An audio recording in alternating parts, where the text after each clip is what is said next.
Move one more time, and this gets a lot worse for... Officer, I'm confused. You just authorized me a moment ago to enter my home and get our identification. Are you deaf? I gave you a direct order. Please let go. You're hurting me. Let go of my husband. He didn't do anything. Distress was written across the faces of the elderly couple. Son, come outside. Someone's hurting your father. A massive man stepped into the sunlight, crossing the yard fast. Calder kept walking, steady and unafraid. Officer, I suggest you let go of my father. Officer Kane Ryder had no idea he was bullying the father of the very man he couldn't afford to cross. Before continuing, comment where in the world you are watching from and make sure to subscribe, because the next story is one you cannot miss. The morning sun fell soft and gold across Maple Ridge Lane. Birds chattered in the oak trees. Sprinklers hissed on someone's lawn down the block. It was the kind of morning that made a person forget the world had any sharp edges at all. Wilson Thorne knelt in the dirt, pulling weeds from around his tomato plants. His knees complained more than they used to, but he didn't mind. This garden was his. This house was his. Years of mortgage payments had made sure of that. You're going to break your back out here, Hattie said, kneeling beside him with her own pair of gloves. She had been his wife for a long time, and she still teased him the same way she did when they were young. Better than breaking my spirit sitting inside watching the news, Wilson said, and she laughed. Across the street, behind a curtain of white lace, Maggie Cole watched them. She had been watching for a while now. Maggie didn't garden. She didn't sit on her porch with coffee like her neighbors did. She watched. And lately, every time she looked at the Thorne house, she didn't see a home. She saw dollar signs slipping through her fingers. She picked up her phone. 911, what's your emergency? Yes, hello. Maggie's voice went smooth and worried like she'd practiced it. I'm calling about my neighborhood. There are two people outside a house on Maple Ridge, and I don't recognize them. They look like they're casing the property. I think something's wrong. It was a lie. She knew exactly who Wilson and Hattie Thorne were. She'd known them for years. But lies, she'd learned, worked faster than the truth when you wanted something to happen quickly. A short while later, a patrol car rolled to a stop at the curb, its tires crunching over loose gravel. Wilson looked up first. He felt it before he saw it. That old familiar tightening in his chest that black men of his generation knew well. He had felt it before. He felt it now. Officer Kane Ryder stepped out of the car, sunglasses on, one hand resting near his belt, like he expected trouble before he'd even said hello. Morning, Ryder said. It wasn't a greeting. It was a command dressed up as one. Morning, officer, Wilson said, rising slowly to his feet, brushing dirt from his knees. Something wrong? Got a call about suspicious activity at this address. Ryder's eyes moved over both of them, lingering, judging. You two live here? Yes, Hattie said, stepping closer to her husband. This is our home. Ryder didn't soften. If anything, his jaw tightened. I'm going to need to see some ID. Wilson blinked. ID for standing in my own yard? That's what I said. There was something in the way Ryder said it. Flat. Bored. Like he'd already decided the answer didn't matter. Like he was just waiting for a reason. Hattie felt her stomach twist. She had read the stories. She had seen the videos. Routine stops that turned into funerals. She wasn't about to let her husband become another name on the news. Officer, we haven't done anything, she said, her voice trembling but firm. We're just gardening. Ma'am, I didn't ask for your opinion. Ryder's tone sharpened, cutting through the morning air like a blade. I asked for ID. Wilson felt his pride bristle, but he kept his voice even. Years of being a black man in America had taught him exactly how dangerous pride could be in a moment like this. It's inside, Wilson said slowly. In my wallet on the kitchen counter. Then go get it. Wilson hesitated. Something about the way Ryder's hand still hovered near his belt made the simple act of walking to his own front door feel like crossing a minefield. I'm just going to step inside, Wilson said carefully, raising both hands slightly, palms open. Right there, through that door. Ryder said nothing. He simply watched, his expression unreadable behind dark sunglasses, his fingers twitching near his belt as Wilson turned toward the house. Hattie's heart pounded in her ears. The street, usually so peaceful, suddenly felt very, very small. Wilson took one step toward his own front door. Wilson's foot hit the first porch step. That was all it took. "Stop right there," Ryder's voice cracked across the yard like a whip. "Don't move." Wilson froze, one hand still raised. "I'm just getting my—" "I said don't move." Ryder was already coming around the front of the cruiser fast, his hand no longer hovering near his belt, but gripping it. "Turn around slowly." "Officer, I told you, my ID is inside." "You're not listening to me." Ryder's voice climbed higher, sharper, each word landing like a slap. "I gave you a direct order." Wilson turned around, slow and careful, his hands lifted to his shoulders. He had done everything right. He had announced every move. None of it seemed to matter. Ryder closed the distance in a few long strides and grabbed Wilson's arm, fingers digging into the loose skin above his elbow. "Ow!" Wilson winced, his knees buckling slightly under the sudden force. "You're hurting me." "Wilson!" Hattie screamed. She rushed forward without thinking, placing herself between her husband and the officer, her small frame trembling with fury and fear. "Let go of him. He didn't do anything. Ma'am, back up." Ryder's grip didn't loosen. If anything, it tightened. "You're hurting an old man for no reason." Hattie's voice cracked, tears stinging her eyes. "He lives here. This is our house." "I don't care whose house it is." Ryder shoved her back with his free hand, hard enough that she stumbled against the porch railing. "Back up." Up and down the street, doors began to open. Curtains pulled aside. A teenage boy on a bike skidded to a stop at the curb, pulling out his phone. Across the street, an older woman stepped onto her porch, gasping, her own phone already rising to record. "Somebody help them," the woman called out, but nobody moved closer. Nobody wanted to be next. Wilson's arm throbbed under Ryder's grip. His chest felt tight, his breath coming shallow and fast. He was standing in his own front yard, being manhandled like a criminal, and all he had done was reach for his wallet. "Please," Wilson said, his voice breaking now, all the careful calm draining out of him. "Please, I haven't done anything wrong." "That's what they all say," Ryder muttered, twisting Wilson's arm further behind his back. Hattie's mind raced, panic clawing up her throat. She thought of her son, who was inside the house right now, who had come home on leave recently. Who could fix this? Who could make this stop? "Calder!" she screamed, turning toward the house, her voice tearing through the morning air. "Calder, help! Please help us!" For one agonizing second, nothing happened. Then the front door flew open. A man filled the doorway, broad-shouldered, thick through the chest and arms, his frame so large it seemed to block out the morning sun behind him. He moved fast for someone his size, crossing the porch in 2 steps, his eyes locked on the scene unfolding in his parents' yard. Ryder's grip on Wilson loosened just slightly as his head snapped toward the new arrival. His eyes widened behind his sunglasses, taking in the sheer size of the man now storming across the lawn. "Get back!"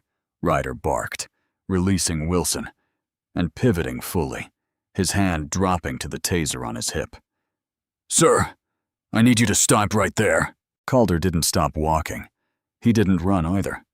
His steps were measured, controlled, deliberate. The steps of someone who had been trained not to panic, even when every instinct screamed at him to. "That's my father," Calder said, his voice low and even, cutting through the chaos like cold water. "Take your hands off him." "I said get back." Ryder's voice cracked with something close to fear now, his fingers fumbling at the taser's holster. "I will tase you, I swear to God." The neighbors on the street went silent, phones still raised, every single person holding their breath. Hattie pressed a trembling hand to her mouth, watching her son close the final distance between himself and the officer threatening his father. Wilson, cradling his bruised arm, could only whisper one word. Calder. Calder Thorne stopped a short distance from Officer Ryder, close enough to see the sweat beading on the man's forehead, far enough to keep his hands visible and open at his sides. He didn't raise his fists. He didn't raise his voice. He simply stood there, a wall of calm in the middle of the storm, and placed himself directly between Ryder and his parents. "Get back!" Ryder shouted again, but his voice wavered this time, cracking under the weight of his own fear. His hand was on the taser now, fingers white-knuckled around the grip. "I will drop you, I swear." "You don't need to do that," Calder said. His tone was flat, steady, the kind of voice trained to stay level even when a building was on fire around it. "Sir, I need you to back away from me right now," Ryder barked, though the command sounded thinner with every word, like a balloon losing air. "This is your final warning." "My name is Calder Thorne," he said, slow and clear, like he was reciting something he'd said 100 times before. "I'm a petty officer with the United States Navy, SEAL Team 8. That man you're holding is my father. This is my parents' home." The words hit the yard like a thunderclap. Ryder blinked. His grip on the taser faltered just slightly. I don't care what you— "Check my belt," Calder said, lifting his shirt slowly, deliberately, revealing the military ID clipped at his waist. "It's right there. You can see it yourself." A second officer, younger, freckled, with the name Croft stitched above his badge, had been hanging back near the cruiser this whole time, watching the chaos unfold with growing unease. Now he stepped closer, his eyes catching something on Calder's forearm. A tattoo faded slightly with age, the unmistakable shape of a Navy SEAL trident inked into the skin. "Ryder." Croft's voice was quiet, urgent. "Ryder, look at his arm." Ryder's eyes flicked down. The trident, the ID. The way this man, easily twice his size, easily strong enough to break him in half if he wanted to, hadn't raised a single hand in anger, hadn't even raised his voice. Something cracked behind Ryder's sunglasses. The certainty that had carried him through this entire encounter, the assumption that had made him grab an old man's arm without a second thought, began to wobble. "That doesn't—" Ryder's voice was smaller now. "That doesn't change anything. It changes everything," Croft muttered, stepping fully between his partner and Calder now, one hand raised toward Ryder. "Blake, stand down. Now." On the street, the gathered neighbors had gone completely silent. Phones were still raised, but nobody was speaking. The teenage boy on the bike had his mouth hanging open. The woman across the street lowered her phone just slightly, staring in disbelief at the scene rearranging itself in front of her. A Navy SEAL standing in his own parents' yard, being threatened with a taser because a frightened white officer had decided the second he saw a big black man that he must be dangerous. Hattie Thorne sank against the porch railing, one hand pressed to her chest, watching her son stand perfectly still while an officer twice debated whether or not to electrocute him. Wilson, cradling his bruised arm, felt something hot and furious rise in his throat. Years he'd lived on this street. Years of mowing this lawn, waving to neighbors, paying his taxes on time.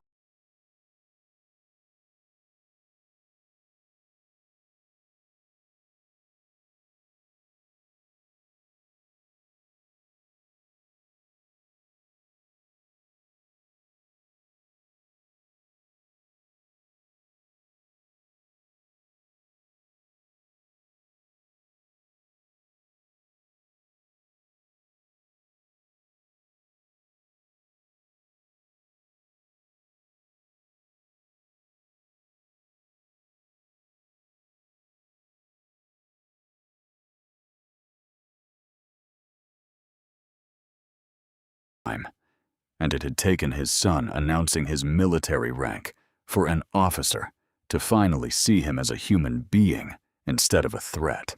Ryder's hand slowly came off the taser.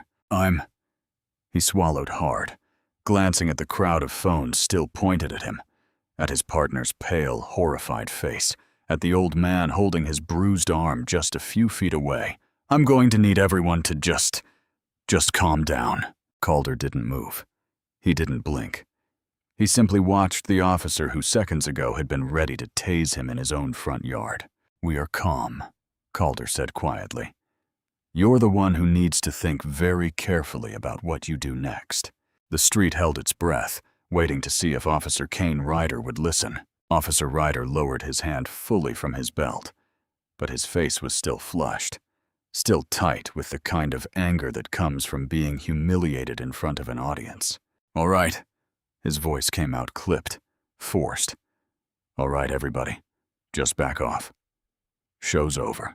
He turned to Wilson, who was still rubbing the spot on his arm where Ryder's fingers had dug in hard enough to leave marks that would bruise purple by morning. Sorry for the, Ryder wouldn't meet his eyes. Misunderstanding. It wasn't an apology. Not really.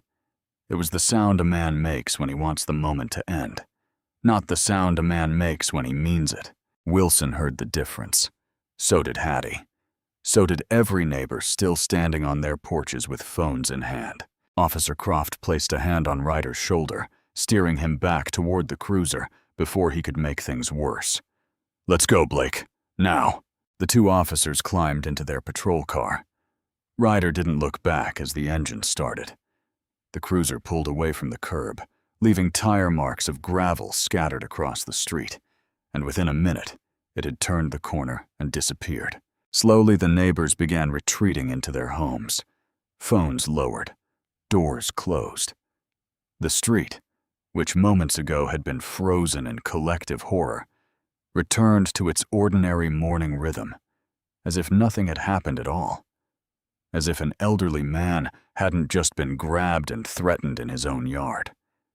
As if his son hadn't just stood eye to eye with a loaded taser. Calder turned to his parents, his shoulders finally dropping from the rigid, controlled posture he'd held the entire confrontation. Dad. He gently took Wilson's arm, examining the red marks already forming along the skin. Let me see that. I'm fine, Wilson said, though his voice shook slightly as the adrenaline started to drain out of him. You're not fine. Sit down. Wilson sat on the porch steps, finally letting his guard fall. Hattie lowered herself beside him, her hands trembling as she reached for her husband's arm, inspecting the bruising forming beneath his sleeve. That man, Hattie said quietly, her voice tight with fury, had no right. No, Calder agreed. He didn't. Inside, later that evening, the family sat together at the kitchen table. The lamp above them cast a warm yellow glow over plates of food none of them had much appetite for. Wilson picked at his rice, his bruised arm resting carefully on a folded towel. You should have seen your face, Hattie said to Calder, trying to lighten the mood, though her smile didn't quite reach her eyes. That officer about fainted when he saw your tattoo. Calder managed a small smile, but it didn't last. I don't like how fast he reached for that taser. He was scared, Wilson said. Scared of a black man standing up for his family. That's all that was. Hattie set her fork down, her brow furrowing. You know what bothers me more? Both men looked at her. Maggie. Hattie's voice dropped low. She was watching us from her window this morning, right before that officer showed up. Calder's jaw tightened. You think she called it in? I don't know, Hattie admitted. But she's been odd lately ever since that meeting about the development project, asking us if we'd ever thought about selling. Wilson waved a hand. Maggie's harmless, nosy maybe, but harmless. Calder didn't respond, though something uneasy settled in his chest, a feeling he couldn't quite name. Years of training had taught him to trust that feeling, the same instinct that kept men alive in places far more dangerous than a quiet street in suburbia. After dinner, Calder walked the perimeter of the house, checking the locks on every window and door, a habit he couldn't shake, even at home. When he finally reached the front porch, he stood for a moment, looking out at the dark, empty street, where just hours earlier his father had been grabbed and threatened. The street was peaceful now. Quiet. Ordinary. Calder reached for the porch light switch and flicked it off, the glow fading into darkness. "It's over," he murmured to himself, though some small, stubborn part of him didn't quite believe it. He locked the door behind him and went inside, unaware that across town, in a precinct office lit by fluorescent lights, Officer Kane Ryder was just beginning to write his version of the story. The precinct was nearly empty that night, just the hum of fluorescent lights and the distant clatter of someone's keyboard down the hall. Officer Kane Ryder sat alone at his desk, staring at the blank incident report glowing on his computer screen. His face still burned with the memory of it. The crowd of phones, his partner's horrified stare, that enormous man standing perfectly still, calm as still water, while Ryder's hand trembled on his taser. He had been humiliated, in front of an entire street, in front of Croft. Ryder wasn't going to let that be the story. His fingers moved over the keyboard, slow at first, then faster, the lie taking shape, word by word. He wrote that Wilson Thorne had been uncooperative, evasive, reaching for something near the doorway. He wrote that Calder Thorne had charged at him aggressively, that he'd feared for his safety, that he'd been forced to draw his taser in self-defense against a man who refused multiple commands to stand down. None of it was true. All of it sounded believable. When he reached the section requesting body cam footage, Ryder paused only a moment before typing. "Equipment malfunction. No footage available for this incident." He hit submit before he could think too hard about what he was doing. The next morning, Wilson Thorne walked into the precinct lobby with Hattie beside him, his bruised arm still tender beneath his sleeve. He approached the front desk with quiet determination. "I'd like to file a complaint," Wilson said, "against an Officer Ryder. He assaulted me yesterday in my own front yard." The desk officer took his information without much interest, sliding a thin form across the counter. "Someone will review it." Wilson filled out every line carefully, describing the bruising, the shouting, his son's intervention. He handed the form back with a small flicker of hope in his chest. Maybe this would be the start of something. Maybe someone would finally be held accountable. That hope didn't survive the hour. Down the hall, in a corner office with his name stenciled on frosted glass, Chief Harlan Crow reviewed both documents side by side. Ryder's incident report and Wilson's complaint. Crow was Ryder's uncle. Had been since the boy was old enough to wear his first uniform, and he had spent years quietly making problems like this disappear. He read Wilson's complaint twice, his expression unreadable.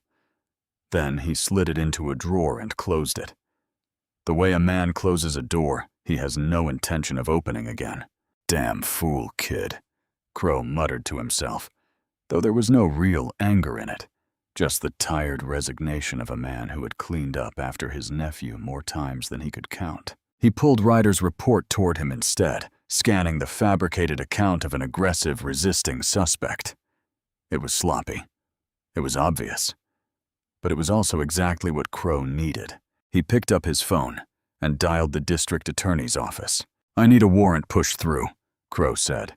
"Assault on an officer. Resisting arrest. Suspect's name is Calder Thorne." There was a pause on the other end. "Thorne, isn't that the—" "Just get it done," Crow said, cutting him off. "Today, if you can." By early afternoon, the warrant was signed and approved, sitting on a desk 3 doors down from where Wilson's complaint had been quietly buried in a drawer that would not be opened for months. Crow walked into the bullpen, found 2 officers finishing their lunch, and dropped a folder on their table. "Got an arrest for you," he said. "Calder Thorne. Address is right there. I want this done by end of day." One of the officers frowned, glancing at the file. "This the SEAL guy?" The one from yesterday. Doesn't matter what he is, Crow said flatly. He's got a warrant. Pick him up. The officer hesitated only a second before nodding, sliding the folder into his bag. Crow walked back toward his office, passing the drawer where Wilson's complaint sat, buried beneath a stack of unrelated paperwork, untouched, unread by anyone who mattered. Outside his window, the afternoon sun beat down on the parking lot, indifferent to the quiet injustice unfolding inside. Across town, Calder Thorne sat on his parents' porch, finally beginning to relax after the previous day's chaos, with no idea that a patrol car was already being dispatched to his address, and that by sundown he would be wearing handcuffs in his own front yard. The afternoon sun hung low over Maple Ridge Lane, painting long shadows across the lawn, where Calder Thorne knelt beside his father, helping him stake a row of tomato plants that had been knocked loose during the previous day's commotion. Wilson's arm was still sore, the bruises now a deep purple beneath his sleeve, but he refused to let it stop him from working in his own garden. "You don't have to do this," Wilson said, watching his son drive a wooden stake into the soil with practiced ease. "I've been gardening longer than you've been alive, and I've been told to rest more than once in my life," Calder said, a small smile tugging at his mouth. "Doesn't mean I listened." Wilson chuckled, the sound easy and warm. The first real laugh either of them had managed since the confrontation. For a moment, it almost felt like things might go back to normal. Then a patrol car turned onto the street. Calder noticed it first, his body going still the way it always did when something in his environment shifted.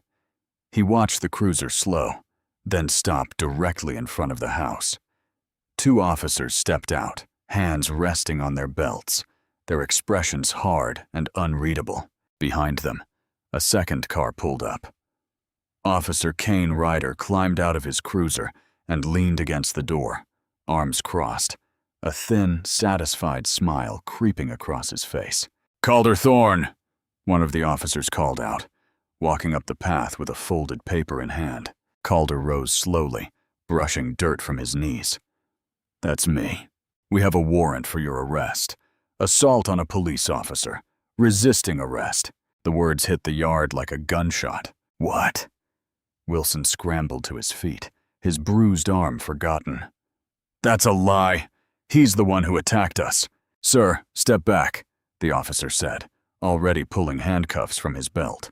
Hattie burst out of the front door, drawn by the commotion, her hand flying to her mouth at the sight of two officers approaching her son with cuffs raised. No, please, this is a mistake." "Ma'am, please stay back," the second officer warned. Calder didn't resist. He had learned long ago that resisting only gave men like this exactly what they wanted. He turned, placing his hands behind his back without being asked, his jaw clenched tight enough to ache. "Calder!"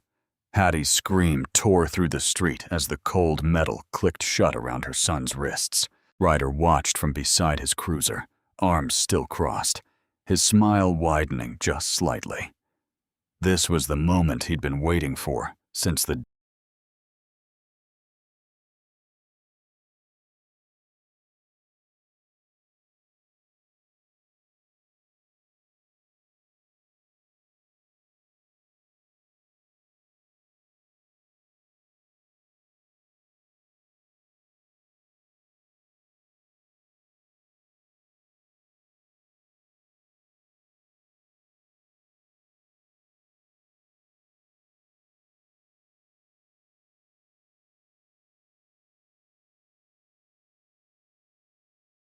day before.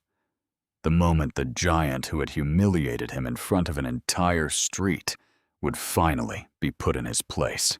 "Funny how things work out," Ryder called over, just loud enough for Calder to hear. "Big, tough Navy SEAL. Don't look so tough in cuffs, do you?" Calder didn't respond. He kept his eyes forward, his face a wall of practiced calm, even as fury burned hot beneath his ribs. Neighbors emerged onto porches once again, phones rising for the second time in 2 days. The same teenage boy on his bike skidded to a stop at the curb, mouth hanging open in disbelief. The woman across the street pressed a hand to her chest, shaking her head slowly. Wilson stood frozen on the lawn, his chest suddenly tight, a sharp pain blooming behind his ribs that he didn't dare mention, with everything else falling apart around him. He pressed a hand against his sternum, breathing slow, willing the discomfort to pass. "Dad!" Calder's voice cracked with worry as the officers guided him toward the cruiser. "Dad, are you okay?" "I'm fine," Wilson lied, though his face had gone pale. "Don't worry about me. Worry about yourself." The officers pushed Calder's head down gently as they guided him into the back seat, the door slamming shut with a finality that made Hattie's knees nearly buckle. Ryder sauntered over to the cruiser window, leaning down with a mocking little salute.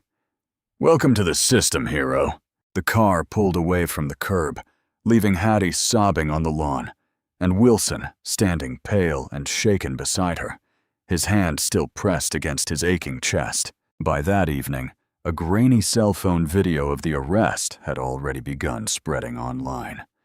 The caption reading simply, "They arrested him for defending his parents." Inside the house, hands trembling, Hattie picked up the phone and dialed a number a neighbor had given her recently. A civil rights attorney named Vivienne Cross. Vivienne Cross arrived at the Thorne house the next morning, a worn leather briefcase in one hand and a legal pad already half filled with notes in the other. She was a small woman with sharp eyes and a reputation in the county for taking cases other lawyers wouldn't touch. Hattie let her in, her face pale and exhausted from a sleepless night spent staring at her phone, refreshing the jail's online roster, waiting for any sign that her son had been processed safely. "Tell me everything," Cross said, settling at the kitchen table. "From the very beginning. Don't leave anything out." Wilson sat across from her, his bruised arm now wrapped in a light bandage, and walked her through it all. Maggie's strange behavior at the window, the 911 call, Ryder's aggression, Calder's intervention, the humiliating arrest the following day. Cross listened without interrupting, scribbling notes furiously, her jaw tightening more with every detail. "This cell phone video," she said finally, pulling out her phone and pulling up the clip that had been circulating. "It's only a short stretch. It starts after Ryder already has your arm. We need the full footage, the part that shows what actually happened from the beginning." "There were a few people filming," Hattie said. "But Officer Ryder had a body cam too. Shouldn't that show everything?" Cross's expression hardened. "It should. I requested it first thing this morning." She tapped a finger against her notepad. The department's response was that the footage is corrupted, unrecoverable. Wilson let out a bitter laugh. "Of course it is. I don't believe that for a second," Cross said. "Convenient malfunctions don't happen to convenient officers without help. I'm going to keep pushing for it. But in the meantime, I need you to think hard. Did any of your neighbors have security cameras? Doorbell cameras? Anything facing the street?" Hattie thought for a moment, then shook her head slowly. "I don't know. We never paid attention to things like that." "Start paying attention," Cross said, standing and gathering her things. "I'm going to need everything I can find before the arraignment." Across town, in a cramped office cluttered with old newspapers and a wall covered in printed articles, journalist Celine Vargas sat hunched over her laptop. The cell phone video paused on her screen. She had seen it shared dozens of times overnight, the caption growing angrier and more viral with every repost. Something about the story snagged at her. A massive black man arrested the day after defending his elderly parents from an officer who'd clearly overstepped. It smelled like exactly the kind of story she'd built her career chasing. The kind that exposed rot hiding just beneath a quiet, ordinary surface. She filed a public records request for Officer Kane Ryder's personnel file before her coffee had even gone cold. The response took a couple of days, but when it landed in her inbox, Celine nearly dropped her mug. 3 prior complaints. Excessive force twice. Improper conduct during a traffic stop once. All 3 dismissed within weeks of being filed. All 3 reviewed and closed under the signature of the same man. Chief Harlan Crow. Celine leaned back in her chair, her pulse quickening. A pattern wasn't an accident. A pattern was a choice. Someone somewhere choosing again and again to look the other way. She pulled up everything she could find on Crow next. Years on the force. A spotless public record. And buried in an old community newsletter from years earlier, a single sentence that made her sit up straighter. Congratulations to Officer Kane Ryder, nephew of Sergeant Harlan Crow, on his graduation from the academy. There it was. Family protecting family. A badge protecting a badge. Celine picked up her phone and dialed a number she'd jotted down from a mutual contact earlier that morning. Vivian Cross, the attorney representing the Thorne family. The call connected on the second ring. Ms. Cross, my name is Celine Vargas. I'm a reporter with the Tribune. I think I have something you're going to want to see. There was a brief pause on the line. Then Cross's voice, sharp and alert. I'm listening. Officer Kane Ryder has 3 prior complaints, all dismissed by the same chief. And that chief happens to be his uncle. Silence stretched for a moment as the pieces clicked into place on both ends of the line. Can you meet tomorrow afternoon? Cross finally asked. I think we need to compare notes. I'll bring everything I have, Celine said. By the time she hung up, the sun outside her window had begun to dip low, casting the cluttered office in amber light. And for the first time since she'd started digging, Celine felt certain this story was far bigger than one bad arrest. The coffee shop on 5th Street was nearly empty by the time Vivian Cross slid into the corner booth across from Celine Vargas the next afternoon. A folder of papers spread between them like a hand of cards. Neither wanted to play too soon. Ryder's history confirms the pattern, Cross said, tapping the printed complaints. But it doesn't explain why that call was made in the first place. Why now? Why the Thornes? Celine pulled out a thinner folder, her eyes bright with the particular excitement of a reporter who knew she'd found something good. I dug into the property records around Maple Ridge Lane. There's a development company called Crestline Partners, buying up parcels along that street for the last stretch of time. Quiet acquisitions, nothing flashy. And Maggie Cole is listed as a minority stakeholder. Celine slid a printed document across the table. She stands to make a significant payout if every property on that block sells before the rezoning vote. The Thornes are one of 3 houses left holding out. Cross stared at the document, her jaw tightening. She called the police on her own neighbors, people she's known for years, over money. It gets worse, Celine said. I pulled the HOA meeting minutes from a couple of months ago. Cole specifically asked the Thornes if they'd considered selling. Wilson told her no, politely, but clearly. Cross leaned back against the booth, exhaling slowly. So that 911 call wasn't a mistake. It wasn't fear. It was strategy. That's how it's looking, Celine said. Cross closed the folder, her mind already racing through how this new piece would reshape the case. Not just a story of one officer's prejudice, but a calculated scheme dressed up as a panicked phone call. She thanked Celine, gathered her things, and headed straight for her car, eager to bring the family this new thread before the arraignment. She never made the call she'd planned that evening.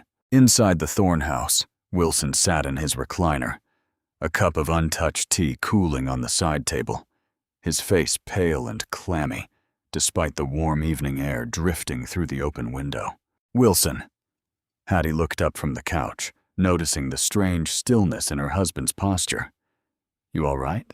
Just tired, Wilson murmured, though his hand had drifted to his chest, pressing lightly against his sternum, the same way it had the day Calder was arrested. You said that yesterday, too. Hattie rose from the couch, crossing the room toward him, worry sharpening her voice. Wilson, look at me. His breathing had gone shallow. A faint sheen of sweat had broken out across his forehead. Wilson. He didn't answer. His eyes fluttered, his body sagging sideways in the recliner. Hattie screamed for help and grabbed the phone, her hands shaking so badly she nearly dropped it twice before managing to dial 911. The hospital waiting room smelled like antiseptic and burnt coffee. Hattie sat hunched in a plastic chair, twisting a tissue into shreds between her fingers. When Calder walked through the double doors hours later, having just been released on bail that afternoon, he still wore the same clothes from his arrest, wrinkled and tired. But the moment he saw his mother's face, every ounce of his own exhaustion vanished. "Mom." He dropped to one knee beside her chair. "What happened? Is Dad?" "They said it was stress," Hattie whispered, tears slipping freely down her cheeks now. "His heart. They're calling it a minor cardiac event, but Calder, his face, I've never seen him look like that."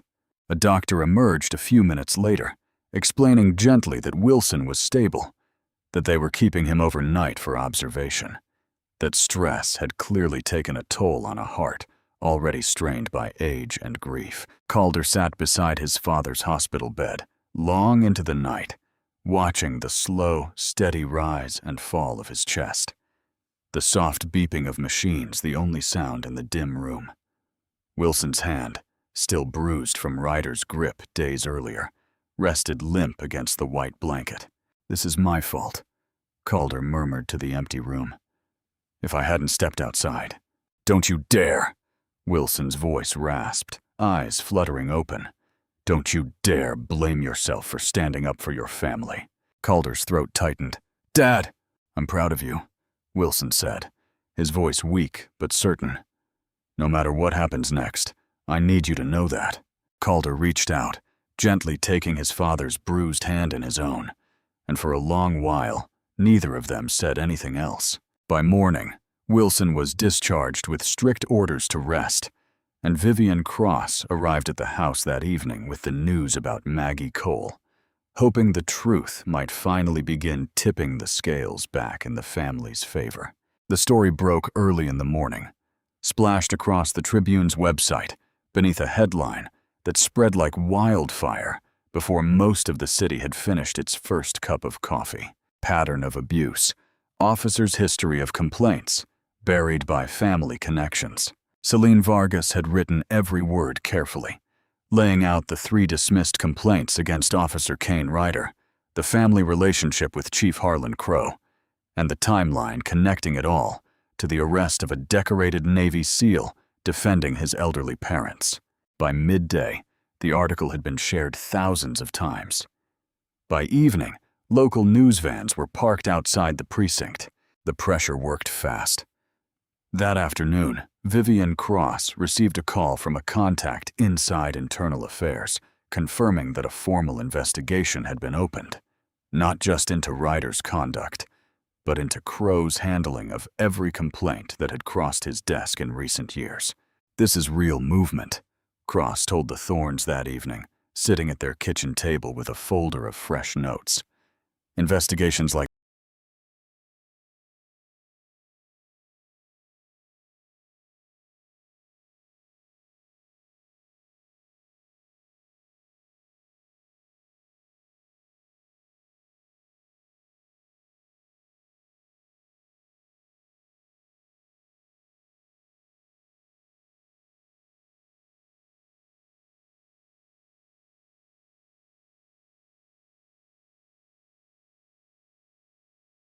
this don't happen overnight.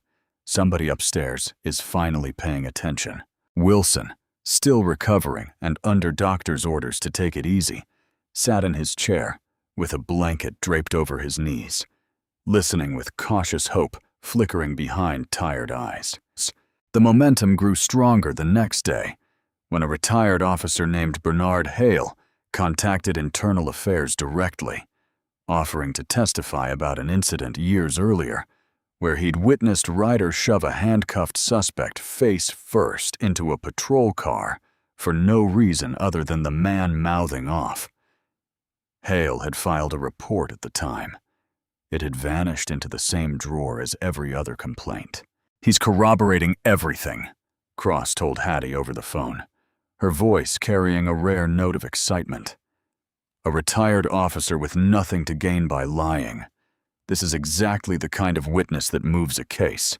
For the first time in nearly a week, the Thorne house felt lighter.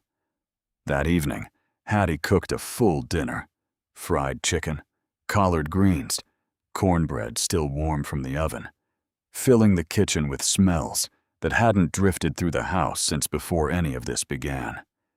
Calder set the table, while Wilson, color slowly returning to his face, told an old story about the time he'd nearly burned down their first apartment trying to fry catfish. Hattie laughed so hard she had to wipe tears from her eyes, and for a few precious hours, the family let themselves believe the worst might truly be behind them. Cross thinks the charges might get dropped, Hattie said, passing the cornbread to her son. With everything coming out about Ryder and his uncle, she said the DA might not want to go forward at all.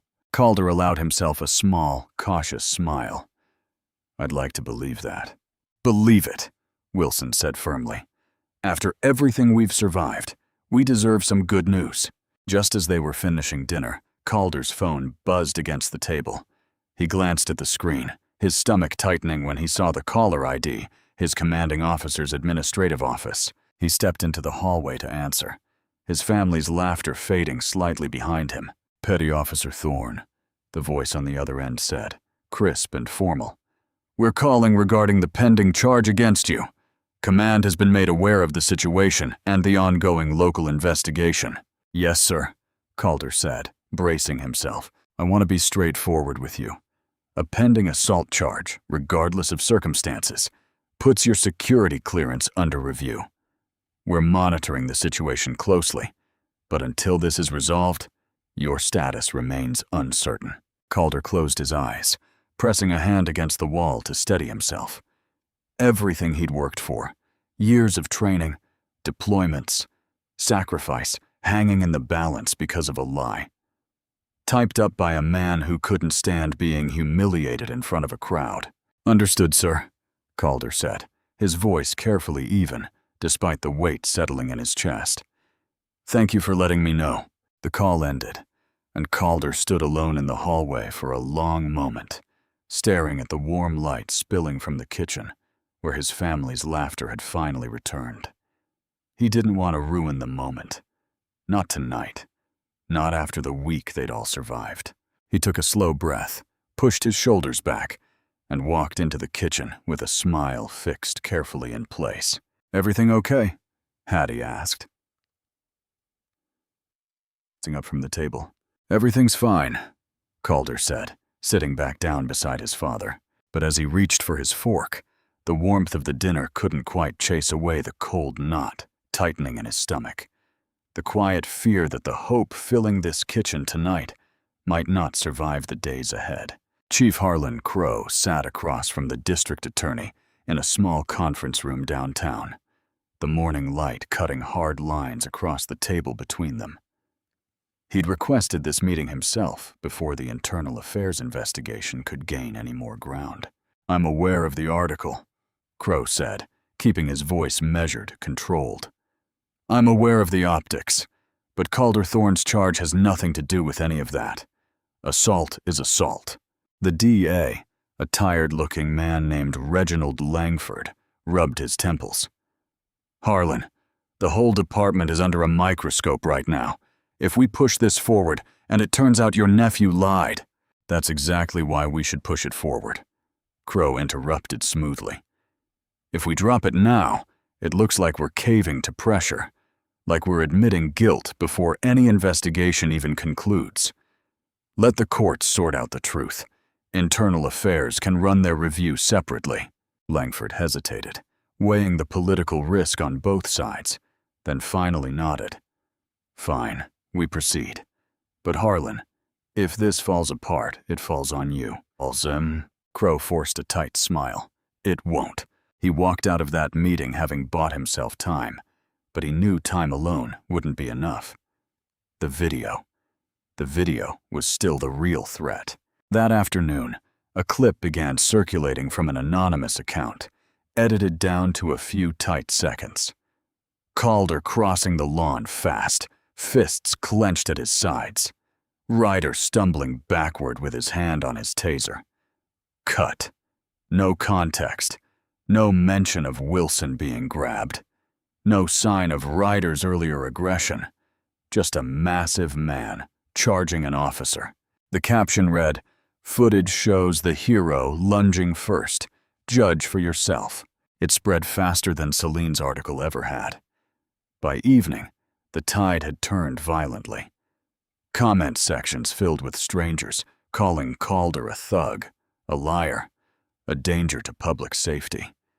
News outlets that had run sympathetic stories days earlier scrambled to cover the new footage, hedging their previous coverage with cautious, doubt-laced language. Calder sat in his parents' living room, scrolling through the wreckage on his phone, his jaw tight enough to ache. "It's edited," Cross said over speakerphone, her voice clipped with fury. "Anyone with eyes can see it's cut. But it doesn't matter right now. It's already out there." That same evening, his phone rang again. His command, for the second time in a short span. "Petty Officer Thorne, given the new developments and the DA's decision to proceed with charges, your security clearance is being formally suspended pending the outcome of your case." Calder closed his eyes, the words landing like a physical blow. Everything, years of his life, his entire identity, hanging by a thread held by men who had never met him, who knew nothing about him beyond a fabricated police report and a short clip stripped of truth. He hung up the phone and sat in silence, the weight of it pressing down on his chest. He didn't notice at first the sound from the kitchen, a low groan followed by the heavy clatter of a chair scraping against the floor. "Wilson!" Hattie's voice, sharp with sudden panic. Calder was on his feet instantly, racing into the kitchen, to find his father slumped against the table, one hand clutched to his chest, his face ashen and damp with sweat, his breathing ragged and shallow. "Dad?" Calder dropped beside him, his training taking over even as panic threatened to swallow him whole. "Dad, stay with me. Mom, call 911 now." Hattie's hands shook violently as she dialed, her voice cracking as she gave the address, begging the dispatcher to hurry. Calder eased his father gently to the floor, checking his pulse, keeping his voice low and steady, even as his own heart pounded against his ribs. "You're going to be okay. Stay with me. Stay with me, Dad." Wilson's eyes fluttered, focused, his lips moving without sound. The ambulance arrived a short while later, though to Calder, kneeling on that kitchen floor with his father's weak pulse beneath his fingers, it felt like a lifetime. At the hospital, doctors rushed Wilson into emergency care, his condition listed as critical but stable, his heart having suffered far more damage this time than the first scare days earlier. Calder stood in the hallway outside the ICU, his hands still trembling, watching through a narrow window as machines monitored his father's fragile heartbeat. Hattie wept silently beside him, her face buried against his arm. Everything they had hoped for 2 nights ago, the dinner, the laughter, the cautious optimism, felt like it belonged to some other family, some other life, swept away in less than 2 days by a lie, an edited video, and a system built to protect itself before it ever protected the truth. Days passed in the dim quiet of the hospital, marked only by the soft beep of monitors and the slow shuffle of nurses changing shifts. Wilson's condition had stabilized, though the doctors spoke in careful, guarded tones about strain on the heart, about rest, about the dangers of stress at his age.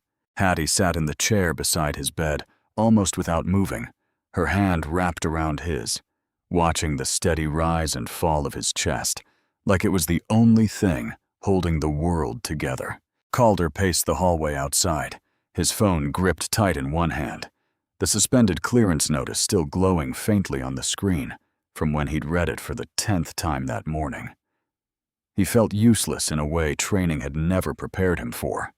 An enemy he couldn't see, couldn't fight with his hands, slowly dismantling everything his family had built. That afternoon, Selena Vargas showed up at the hospital, having heard through Cross about Wilson's second cardiac event.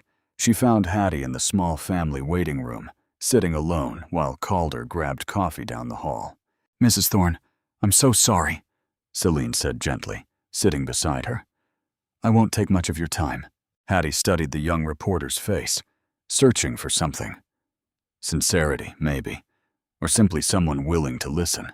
"You're the one who wrote about Ryder, about his uncle." "I am." Celine hesitated, choosing her next words carefully. "I know you've been through more than any family should have to go through, but the public only knows pieces of your story right now, and pieces are easy to twist. That edited video proved that."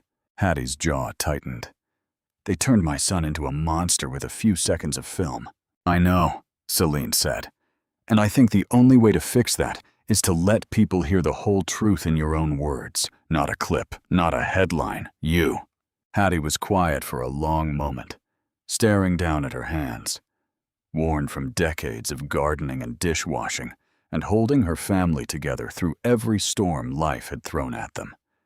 She thought of Wilson, pale and fragile, in that hospital bed.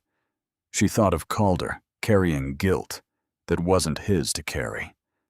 She thought of every name she'd ever scrolled past in the news, every family failed by silence.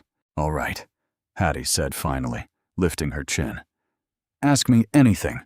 The interview ran for nearly an hour. Hattie's voice steady, even as tears slipped down her cheeks, describing the fear of watching her husband's arm bruise beneath an officer's grip, the terror of seeing her son handcuffed in their own yard, the helplessness of sitting beside a hospital bed not once but twice in the same short span. She held nothing back. Celine published the piece that evening under the headline, "A Mother's Plea. We just wanted to be left alone." It spread even faster than the edited video had, this time carrying raw, unmistakable humanity that no clever editing could strip away. Public sympathy, which had wavered dangerously after the doctored footage, began swinging firmly back in the family's favor.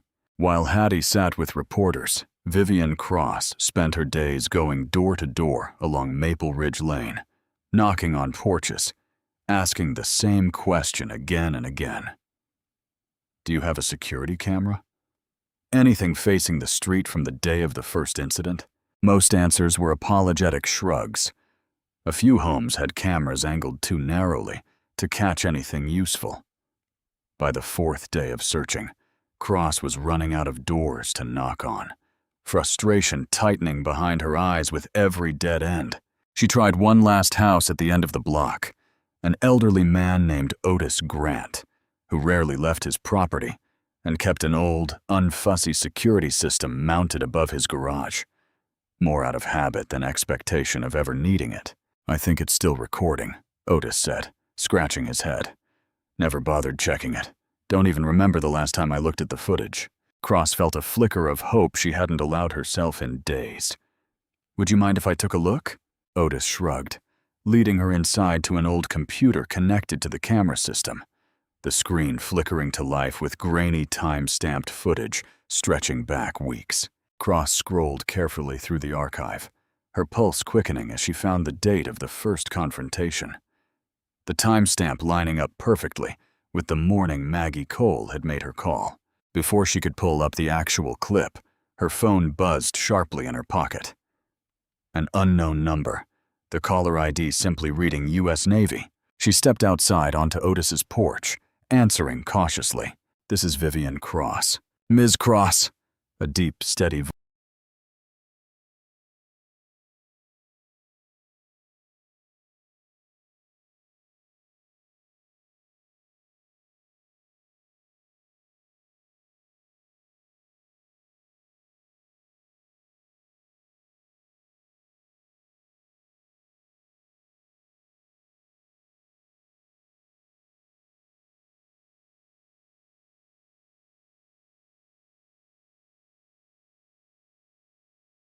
voice said on the other end. "My name is Master Chief Marcus Hale. I'm Petty Officer Thorne's commanding officer. I think we need to talk. Vivian Cross stood on Otis's porch, the phone pressed to her ear, her heart hammering as the deep, even voice on the other end introduced himself. Master Chief Marcus Hale, he repeated. I oversee Petty Officer Thorne's unit. I've read everything coming out about this case, and I think you and I have pieces of the same puzzle. I'm listening, Cross said, glancing back through Otis's screen door at the old computer, still glowing with grainy footage. The military doesn't take kindly to one of our own being railroaded by a falsified report, Hale said. We started looking into Officer Ryder the moment his name surfaced in connection with Petty Officer Thorne's case. Turns out one of his prior complaints, the one filed years ago and quietly dismissed, came from a man who just left active duty, a veteran. Ryder roughed him up during a routine stop and lied about it then, too. Cross's grip tightened on the phone. That complaint was buried by Chief Crow, same as the others, Hale confirmed. We've been building our own file. I'd like to bring what we have directly to you in person today if possible. There's something you should see too, Cross said, glancing back at Otis's grainy archive. I think I just found footage of the entire first incident, start to finish. There was a brief pause on the line. Then, I'll meet you wherever you need me to be. A short while later, Cross sat in the small hospital waiting room with Calder and Hattie, the laptop from Otis's house open on the table between them, when a tall, broad-shouldered man in dress uniform walked through the doors, his presence immediately commanding the attention of every nurse and visitor in the hallway. Calder rose to his feet instantly. Master Chief? At ease, Thorne, Hale said, though his eyes carried none of his usual gruffness, only quiet concern. I came as soon as I could. He shook Hattie's hand gently, expressing his sympathy for Wilson's condition, before turning his attention to the laptop screen. Show me, he said. Cross pulled up the footage from Otis's security camera, the timestamp confirming it was recorded the exact morning of the first confrontation. The video, though grainy and slightly distant, captured everything clearly enough. Ryder's car pulling up, his aggressive posture from the very first moment, the rough grab on Wilson's arm, Hattie being shoved back against the porch railing, and finally Calder's calm, controlled approach with no aggression whatsoever, hands open, voice steady, exactly as he described it from the beginning. Hattie pressed a trembling hand to her mouth, tears slipping down her cheeks as she watched the entire ordeal unfold in unedited, undeniable detail.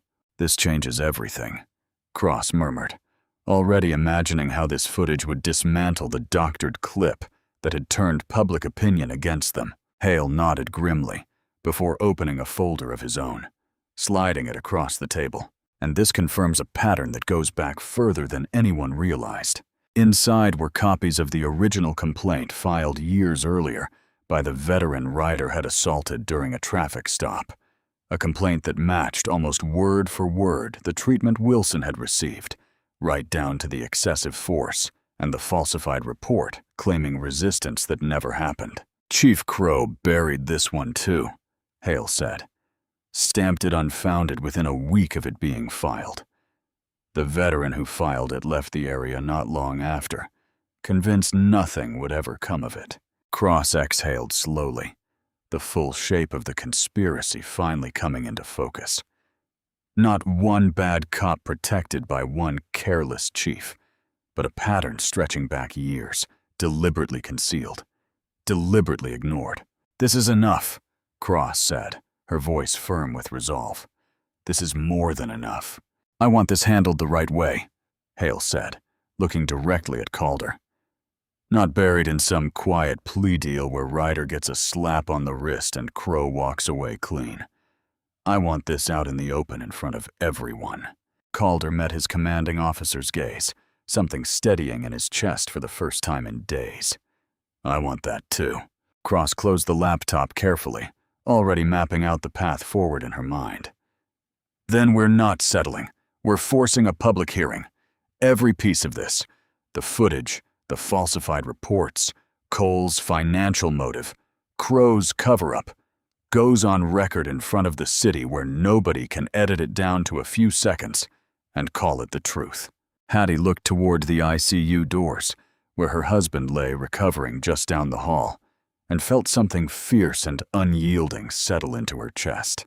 "Then let's make sure everyone sees it," she said. Word of the emergency city council hearing spread fast over the following days, fueled by Selene Vargas's relentless coverage and the growing public outcry over the doctored video. By the time Wilson was finally discharged from the hospital, weak but stable, under strict orders to avoid stress, Vivian Cross had secured a date, pressuring the council into an open session rather than allowing the case to disappear behind closed doors. The council chamber was packed beyond capacity the morning of the hearing, every seat filled, reporters lining the back wall with cameras raised. Wilson sat in the front row in a wheelchair, still recovering, with Hattie's hand resting protectively on his shoulder. Calder sat beside them in his dress uniform, spine straight, jaw set, the weight of everything riding on the next hour. Chief Harlan Crow sat near the front with department officials, his face carefully composed, though his eyes flicked nervously toward the side door more than once. Officer Kane Ryder sat a few rows back, arms crossed, refusing to meet anyone's gaze. Cross rose first, her voice carrying clearly through the silent chamber. "What the public was shown days ago was a few seconds of carefully edited footage," she began. "Today, you'll see the truth in full."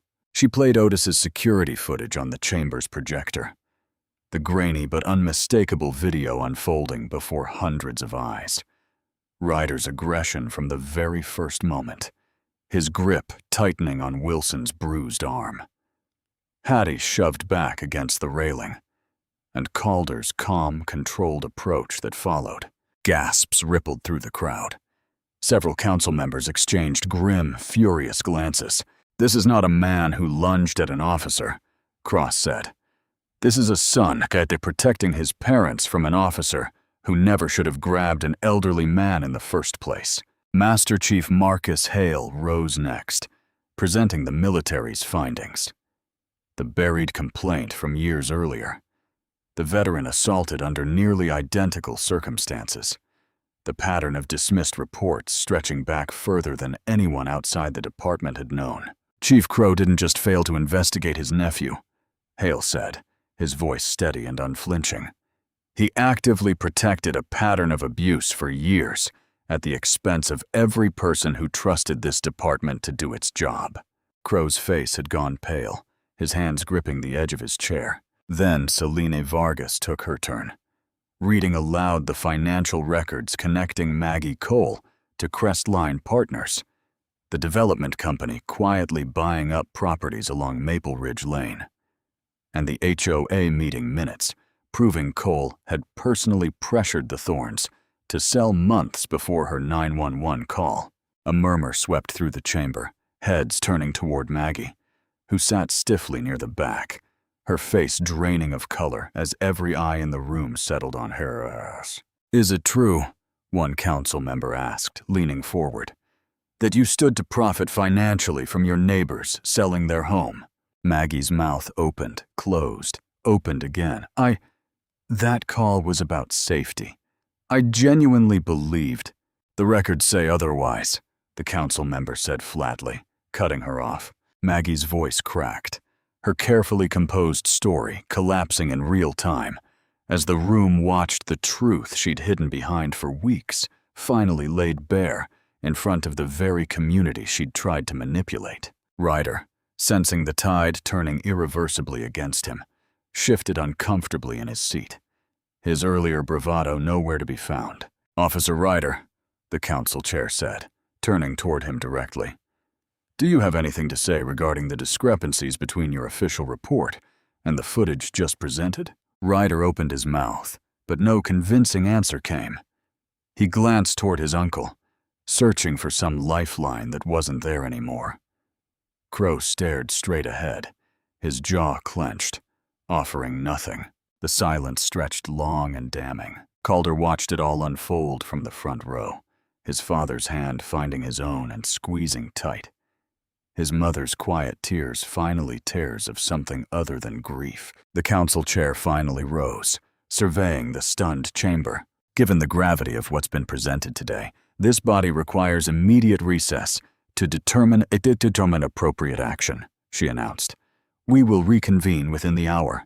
The room erupted into hushed, urgent conversation as the chair and council members filed out, leaving Ryder and Crow sitting visibly shaken under the weight of hundreds of eyes. The truth finally too large and too public for either of them to bury. The hour-long recess felt endless. Reporters huddled in the hallway, whispering theories. Wilson sat quietly in his wheelchair, his hand still wrapped tightly around Calder's, while Hattie paced near the chamber doors, unable to sit still.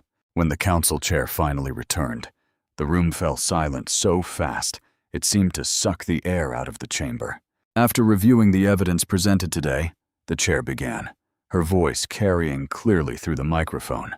This council finds the original report filed against Calder Thorne to be unsupported by the verified footage. All charges against Mr. Thorne are hereby ordered dropped, effective immediately. A wave of sound rolled through the room. Gasps. A few scattered claps quickly hushed. Hattie's hand flying to her mouth as a sob of relief broke loose. Calder closed his eyes, the weight of weeks finally lifting from his shoulders, his father's grip tightening around his hand.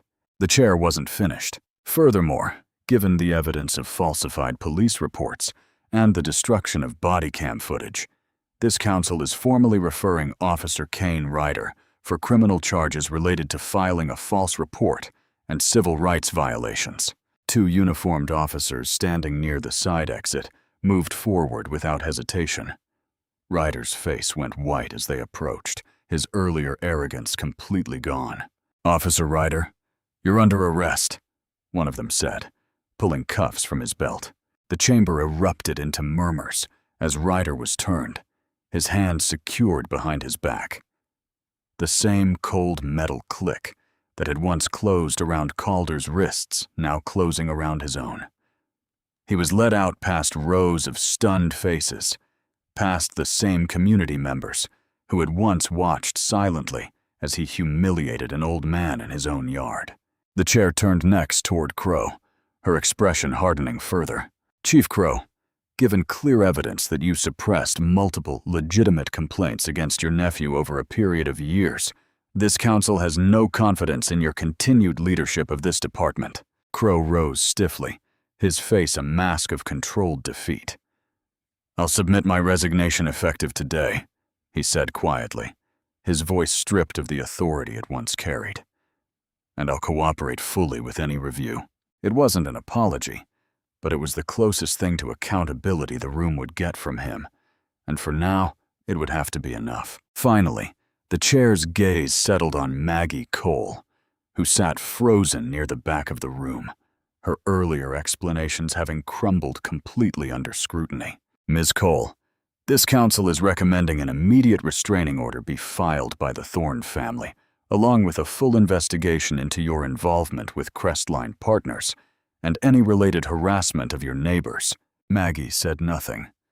She simply stared at her hands, the consequences of her greed finally catching up to her in front of the entire community she'd tried to manipulate. The chair closed with one final statement, her eyes finding Wilson and Hattie in the front row. "On behalf of this city, I want to offer a formal apology to the Thorne family for the trauma inflicted upon them by individuals who were sworn to protect this community instead of terrorize it. The city will be covering the remaining balance on your mortgage as part of a formal settlement effective immediately." Hattie broke down completely then, burying her face against Wilson's shoulder, his own eyes wet with tears he no longer tried to hide. Calder pulled out his phone with shaking hands and dialed his commanding officer first, his voice cracking with relief as he relayed the news. Then he turned to his parents, kneeling beside his father's wheelchair. "It's over," he said softly. "It's really over." "No," Wilson said, wiping his eyes, a faint smile breaking through the exhaustion on his face. It's just beginning. Now we get to actually live again. Outside the chamber, reporters swarmed for statements. But for the first time in weeks, the Thorns didn't feel like a story being told about them. They felt like a family whose truth had finally been heard. That evening, back at the hospital for one final check before Wilson's full discharge, Calder called the news in to his mother's sister, his voice steady and strong, repeating the words again and again, like he still couldn't quite believe them himself. All charges dropped. Riders under arrest. Crow is gone. We won. Hattie sat beside Wilson's bed, holding his hand, watching her son's face light up with something she hadn't seen in weeks. Not just relief, but hope. Real and solid, and finally, theirs to keep. 1 week later, the late morning sun spilled warm and golden across Maple Ridge Lane, the same light that had once fallen so peacefully over the Thorn Garden, before everything changed. Wilson sat in the passenger seat of Calder's car as it pulled up to the curb, his color fully returned, his strength slowly rebuilding with each passing day. "You didn't have to make a fuss," Wilson said, though his voice carried no real protest. "Dad," Calder said, putting the car in park. "Look outside!" Wilson turned toward the window and went still. The entire street had gathered on their lawn. Neighbors stood shoulder to shoulder across the grass. The same teenage boy who'd once filmed in stunned silence, now holding a handwritten sign that read, "Welcome home, Mr. Thorn." The woman from across the street stood near the porch with a tray of lemonade. Even families from the far end of the block, people Wilson barely knew by name, had come to stand on his lawn that morning. Hattie stepped out of the house onto the porch, her hands pressed to her chest, tears already gathering, as she watched her husband and son step out of the car together. "Welcome home," she called out, her voice breaking with joy instead of grief for the first time in weeks. Wilson made his way slowly up the front walk, leaning lightly on Calder's arm, while the gathered crowd applauded and called out greetings. Some reaching out simply to shake his hand, others offering quiet apologies for staying silent too long during everything that had happened. Vivienne Cross stood near the edge of the lawn, watching the scene with quiet satisfaction, a folder of finalized paperwork tucked under her arm. The settlement complete. The restraining order against Maggie Cole filed. The case fully closed in the Thorns' favor. Beside her, Selena Vargas snapped a few photos, not for another headline this time, but simply because the moment felt worth remembering. "You did good work," Cross said, glancing at her. "We both did," Celine replied, lowering her camera as Wilson reached the porch steps and turned to face the crowd that had gathered for him. A car door closed behind them, and Master Chief Marcus Hale stepped out, dressed in full uniform, having driven hours that morning just to be there. He crossed the lawn directly to Calder, who straightened instinctively at his approach. "Master Chief."